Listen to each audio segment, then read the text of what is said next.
Hello, beautiful. Welcome to the Know Herself podcast.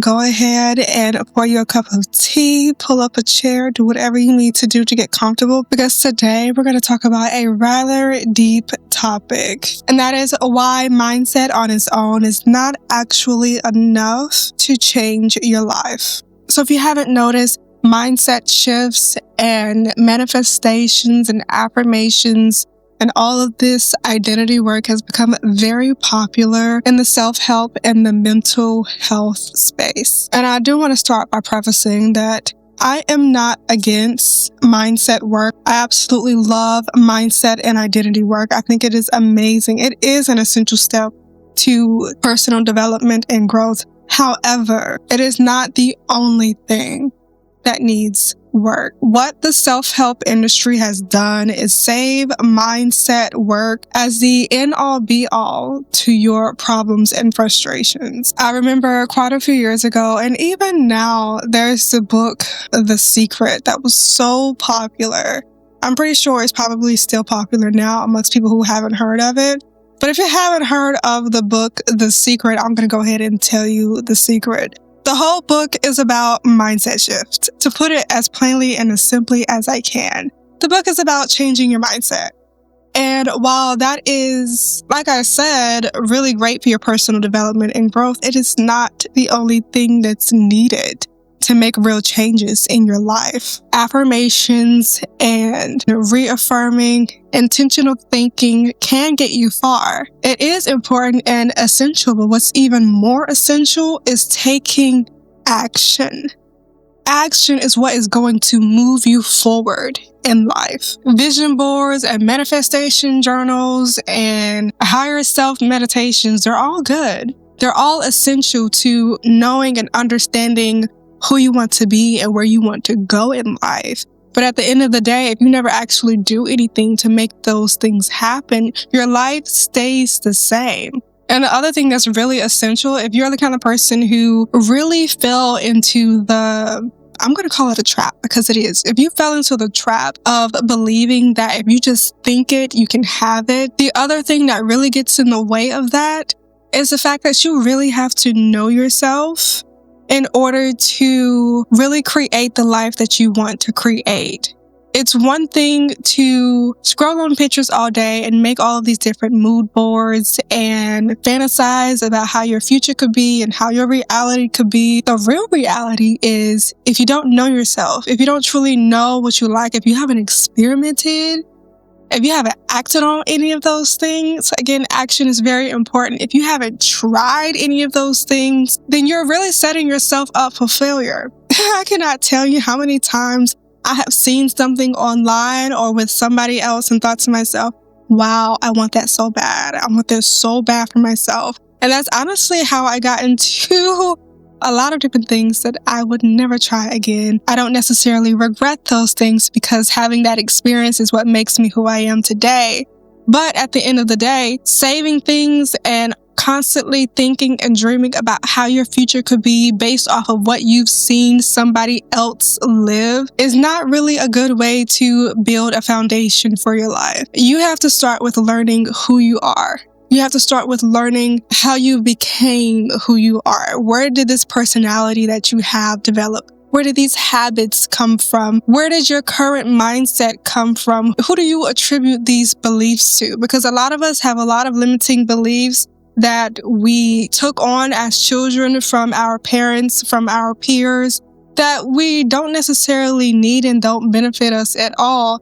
And if you're going to try to move forward in life and really grow and make changes, you have to first look at and uncover where those beliefs came from in the first place. Because it's one thing to say, I want to be a millionaire. Affirm to yourself that, I am inherently abundant. Money comes to me easily. All the things that be trending on TikTok about money and abundance and wealth. It's all beautiful and it all sounds amazing. But at the end of the day, if you do not understand that you, first of all, don't have that natural belief, okay, recognize that that's not how you currently feel and believe about money. You also have to uncover where that belief came from so you can nip it in the bud. It's like, and I love using this analogy, it's like being overweight.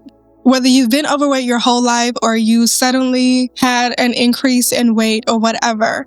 Let's say you're overweight, you wake up one day and you decide that you want to be a fit and healthy person. You want to be the kind of person that eats right, works out, takes care of themselves, all the things. Most people can affirm to themselves. They can change their mindset on it for a little while, and they can think and do all the things. And after a while, old habits start setting back in. And the reason for that is because you didn't take the time to understand where the initial beliefs came from in the first place.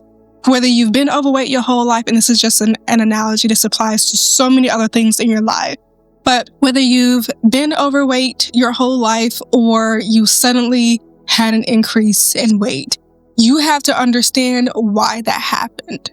You have to understand why you allowed that to happen. You have to understand if it's a medical thing. You have to understand if it's a mindset thing. You have to understand, do you have an issue with food? Are you using food as emotional comfort? Do you see food as a reward? You have to really get into understanding what the real belief is in order to actually make that change. Because you can say to yourself all day, I'm a healthy person. I eat well. I take care of my body. I am a woman that works out. I am this, I am that. And yeah, it may work for a few days or maybe even a couple of weeks. But until you start to understand what your real mindset is around that thing, and then start to dismantle that belief, you're not going to see consistent change. So you have to really get to the root of the problem first, if it is a problem. And I use the analogy of food because it's something that we all can relate to. We all have struggled with, not weight, but we've all struggled with that relationship with food in one way or another. So it's something that I feel is easy to understand. But this analogy, this concept works for everything. If you want to become wealthy and you've always had issues with money, anytime you get money, you spend it like your hands just start itching. You got to go shopping or something. You have to figure out where that mindset and where that belief, where that habit came from, and then put in the work to dismantle that belief. Same thing with relationships. If you are wanting to be happily married, and you are always getting in relationships that are just toxic for you, or it's never the right one, or you're always running away from the good guy or whatever, you have to figure out, first of all, why are you doing that? Why are you doing that? Or why are you constantly attracted to men who are not marriage material? You have to really get to the root and the foundation of who you are, where your beliefs and habits formed, and where they came from, in order to make some real change. You simply cannot build on a foundation that you haven't even looked at. It just doesn't make sense. So I say all that to say, the work is not in vain, okay? You putting in the work to change your mindset and your beliefs and constantly affirm to yourself who you want to be is not wrong. You just got to make sure that you get the order right. So that way, this change that you're trying to make will actually stick. And if you are in the process of making some changes in your life and you're interested in the idea of being assisted on your journey, I would love to help you. I have some amazing resources over on my website. And if you're interested or you have the time, definitely go check that out. Knowing yourself isn't a bonus step. It's step one. Thank you so much for checking out today's episode. Make sure you are subscribed to our YouTube channel so you don't miss out on future episodes. And if you like this kind of content and want to listen to it on the go, the Know Herself podcast is also available on Apple and Amazon podcasts. Stay gorgeous, and we'll catch up in the next episode.